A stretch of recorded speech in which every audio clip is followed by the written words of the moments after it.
Ready start. यह अच्छा हुआ कि विदेश मंत्रालय के प्रवक्ता ने बांग्लादेश में हिंदू युवक दीपू चंद्र दास की बर्बर तरीके से हत्या करने वालों को न्याय के कठघरे में खड़ा करने और वहाँ के सभी अल्पसंख्यकों की सुरक्षा की आवश्यकता पर बल दिया, लेकिन इतना ही पर्याप्त नहीं।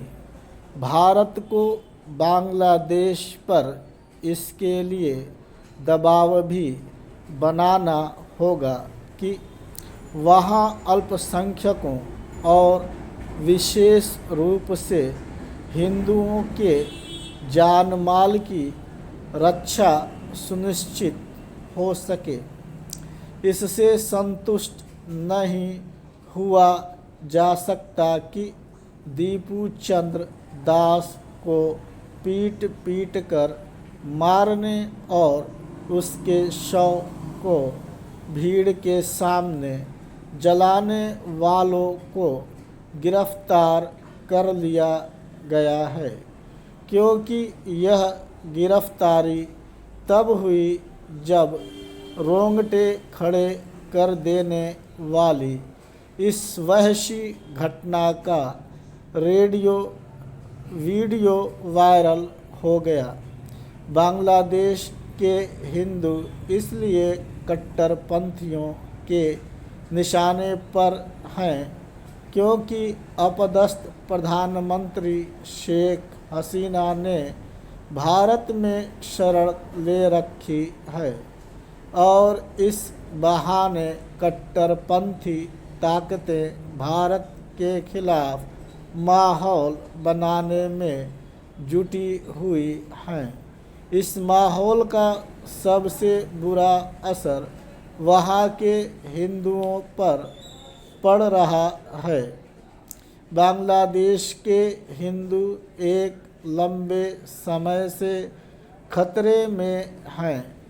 जब बांग्लादेश बना तब वहाँ करीब 15-16% हिंदू थे, लेकिन आज उनकी संख्या 8% से भी कम रह गई है।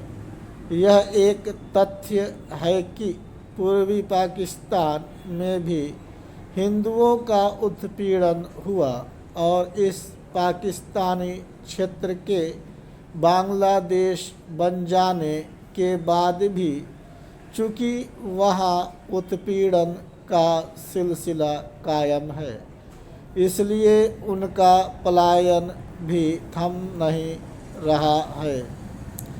यदि यही हालत रही तो बांग्लादेश के हिंदुओं की वही दयनीय दशा हो सकती है जो पाकिस्तान में है।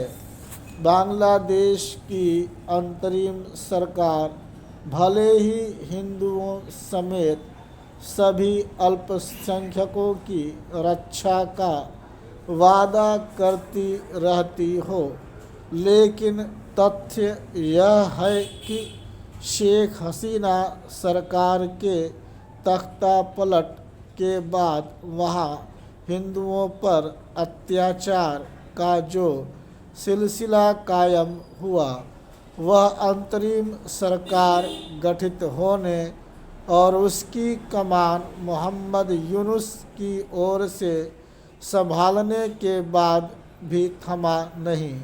पिछले 16 महीनों में बांग्लादेश में हिंदुओं को निशाना बनाने की तमाम घटनाएं घट चुकी हैं।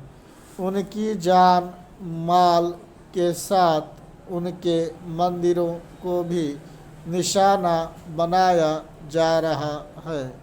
ऐसा इसलिए हो रहा है क्योंकि जो कट्टरपंथी ताकतें यह सब कर रही हैं, उन्हें अंतरिम सरकार का सहयोग एवं संरक्षण प्राप्त है।